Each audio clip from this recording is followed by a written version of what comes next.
안녕하십니까. 혼란한 정치 시사 이슈를 술술 풀어보는 송국군의 혼술. 매주 주말 보내드리는 정가 뒷담화 4월 16일 토요일에 인사드립니다.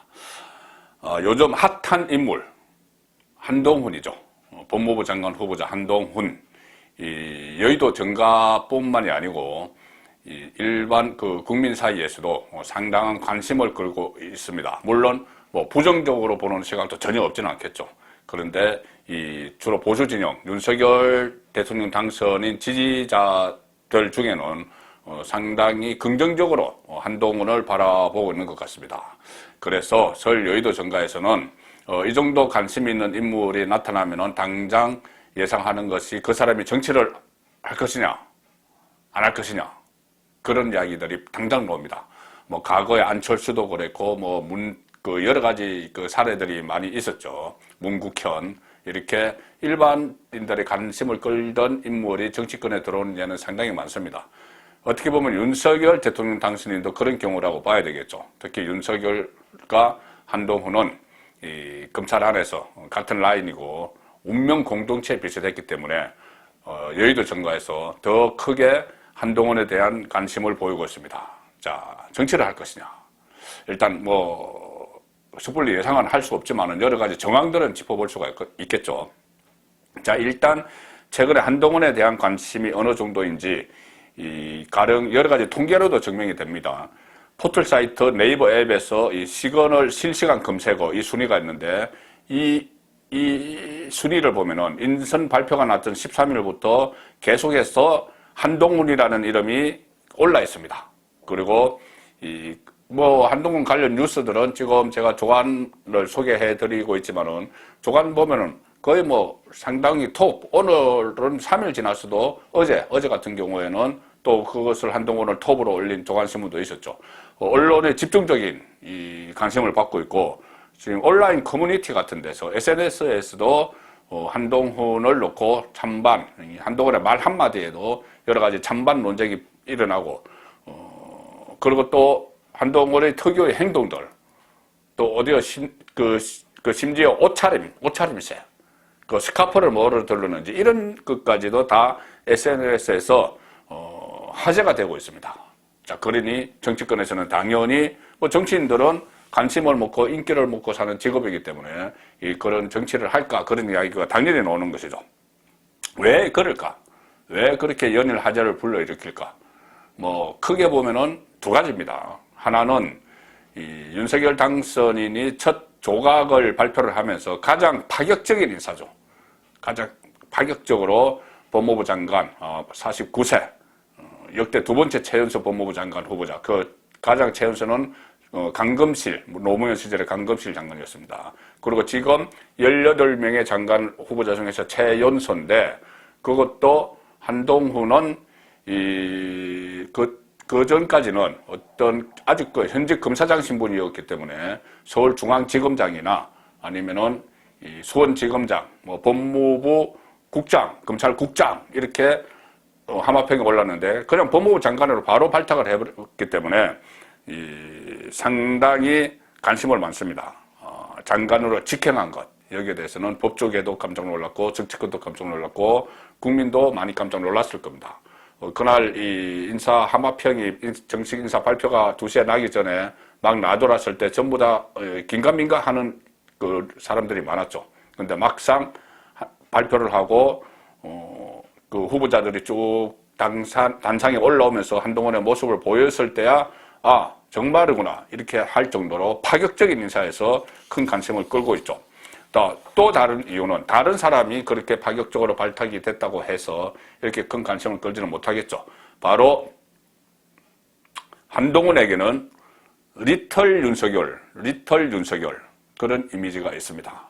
아시다시피 추미애 법무부 장관과 전쟁을 벌였죠. 1년 동안 전쟁을 벌일 때 윤석열이 앞서 있었지만은 검찰총장이니까 그 자리에 있으면서 앞서 있었지만은 넘버 2로 불려도 무방했던 그때 검찰 조직 안에서 한동훈은 계속 한직으로 자천을 당했습니다. 검찰총장은 자천을 못하죠. 쫓아내려고 했는데 못 쫓아냈죠. 그런데 한동훈은 이 법무부 장관이 인사권이 있으니 4번이나 한직으로 다 보냈죠. 자, 그때마다 추미애 법무부 장관과 당당히 맞서는 입씨름도 마다하지 않는 자, 그 어떤 SNS를 통해서 그런 모습도 보였고 그런 것들도 국민들 기억에 많이 남아있죠. 그리고 무엇보다도 물론 윤석열과 똑같습니다. 제가 리틀 윤석열이라고까지 부르는 이유가 그때 저의 한 위치는 다르지만은 박근혜, 이명박 보수 정권 수사도 같이 했죠. 같이 했고 제일 처음에 최순실 게이트를 수사를 했던 박영수 특검의 수사팀장으로 윤석열이 갔고 그 수사팀원으로 한동훈에 가서 그때부터 시작이 돼서 보수 정권 수사를 했고 그 다음에 문재인 정부 들어서 서울중앙지검장, 그 차장 이렇게 있으면서 공소, 기소도 했고 보수 정권 이명박 박근혜 본인과 주변에 대해서 그 양승태 전 대법원장도 기소를 했고 자 그런 활동을 한 두 사람이지만 정권이 바뀌고 문재인 정권의 여러 가지 민낯들이 드러났을 때는 또 살아있는 권력에 대해서 다시 수사를 했죠. 자, 그 과정에서 이 두 사람은 한 몸이 또 됐습니다. 일종의 억압을 받은 것이죠. 견제를 받고 탄압을 받고. 자, 그렇기 때문에 그런 상황에서 또 한동훈은 이른바 검언 유착 사건, 의혹, 그 채널A, 강요미수 의혹, 이 사건이죠. 이 사건으로 또 떠들썩했습니다. 그때 정진웅 그 차장, 검사인가요? 부장검사 시절에 압수수색을 하러 왔다가 핸드폰 유심칩을 뺏기지 않으려고 하다가 몸싸움을 벌여서 또 한바탕 소동이 일어나고 여러 가지 일들이 있었죠. 자, 그래서 리틀 윤석열의 이미지가 있는 그 한동훈이기 때문에 이렇게 법무부 장관으로 파격적으로 올라간 데 대해서 최연소 검사장 이 타이틀에서 또 최연소 법무부 장관 인사청문회 통과하면은 물론 강검찰이 있지만은 그 지금 전체 내각 중에서 자 그런 여러 가지 상황 때문에 상당히 큰 관심을 받고 있는 겁니다. 자. 지명될 때 기자회견이 있었죠. 그때 모습들도 지금 온라인에서 막 퍼지고 있습니다. 지명될 때 윤석열 당선인이 앞에서 지명을 하고 뒤에서 쭉 8명이 도열해 있었죠. 2차 발표 때. 그리고 한 명씩 나서 인사를 했는데 그때 했던 한동훈의 모습들이 움짤이라고 있죠. 움짤, 움직이는 영상. 이것으로 제작돼서 지금 온라인에서 막 퍼지고 있는데 온라인에 퍼지고 있습니다. 상당히 잔뜩 긴장한 그런 모습들. 이 두 손을 아주 공손히 마주 잡고 천장을 바라보거나 깊은 한숨을 쉬거나 이런 모습들이 다른 후보자와 달리 한동훈에게 모든 사람들의 시선이 가 있으니 그런 모습들이 다 포착이 된 겁니다. 손에 막 땀이 나니까 닦기도 했고, 바닥을 막 내려본다거나, 그런 모습들. 그리고 본인이 차례가 돼서, 앞에 나와서 인사말을 할 때는 또 목소리는 차분하게 아주 말을 잘 했는데, 언변이 좋다는 느낌을 받았는데, 이 손을 또 떠는 모습이 있어서 상당히 긴장한 거다. 이런 것들이 또 SNS에서 그런 모습을 일거수일투족이 화제가 되는 그런 인물이 됐다는 이야기죠. 목소리는 차분하고 확신에 차 있었고, 특히 그날 한 이야기, 검찰은 검찰 개혁에 대해서 이야기하면서 검찰은 나쁜 놈만 잘 잡으면 된다. 이 말도 또 화제가 되고 있습니다. 그리고 패션 전문 커뮤니티에서 그 안경, 한동훈의 안경, 또 코트 관련 문의글들이 막 빗발쳤다고 하고, 심지어 이 머리숱이 많아서 가발이냐 아니냐 이런 논쟁까지 벌어지고 있다는 겁니다. 그리고 여러 가지 한동훈 후보자가 키우는 고양이 또 가족 관련 취미가 뭐냐 이런 얘기까지 다 SNS에서 상당히 많이 다뤄지고 있기 때문에 제가 한동훈도 정치를 할 것이냐 이 주제를 가지고 지금 말씀을 드리는 거죠. 그렇게 현상이 나타나고 있습니다. 제가 억지로 한동훈이 정치를 할 거냐 말 거냐를 갖다 붙이는 것이 아니고 실제로 SNS상이나 여러 군데서 한동훈에 대한 관심이 증폭을 하고 있기 때문에 제가 이 주제를 잡은 겁니다. 그런데 이런 현상이 조금 익숙하시지 않습니까? 그 전에 윤석열 당선인이 살아있는 권력 수사를 하면서 탄압을 받고 그리고 수족이 막 잘려나가서 자천당하고 또 그 다음에 대선 주자 반열에 올라서고 하면서 또 실제로 정치권에 막 진입을 할 때 가족 문제, 김건희 씨 문제, 또 어떤 애완견, 그 반려견, 반려묘 이런 문제들 다 관심을 일거수일투족에 다 관심을 받았죠. 가족, 그 아버지 이야기. 자, 그런 것과 비슷하게 이 폭발적인 관심을 받았던 윤석열처럼 지금 한동훈도 많은 관심을 받고 있습니다. 물론 지금 뭐 당장 뭐 총선이 있거나 대선이 있는 것은 아니기 때문에 조금 상황은 다르지만은 어쨌든 한동훈도 크게 이 국민들로부터 관심을 받고 언론의 스포트라이트를 받는데 특히 이런 게 있습니다. 윤석열 당선인이 이 검찰 내부에서 검찰 밖으로 알려지는 계기가 다 국회를 통해서였죠. 국회를 통해서 2013년에 국정원 댓글 사건 수사를 하면서 외압을 폭로할 때 그때 국회에 나와서 했습니다. 그 국회 국정감사장에 나와서 했죠. 그때 자리를 마련해 준 사람이 민주당 대표였던 김한길이었고 그래서 김한길이 지금 윤석열의 멘토처럼 이렇게 활동을 하고 있죠. 어쨌든 그 국회를 통해서 그때 살아있는 그러니까 권력을 수사를 하면서 나는 사람에게 충성하지 않는다. 그런 말로 일약 서타 검사가 됐죠. TV로 중계되는 데서, TV로 방영이 되는 데서 그렇게 됐습니다. 그리고 2019년 검찰총장 인사청문회 때도 TV를 통해서 국민에게 알려지면서 상당히 대중적인 인물이 됐고 특히 추미애와 격돌을 했을 때 국정감사에서 마스크를 쓰고 나서 열변을 토하는 그런 모습들, 뭐 검찰총장은 장관의 보아가 아니다 이런 이야기들을 국민들이 TV로 생중계로 보면서 일약 대중 정치인이 됐죠.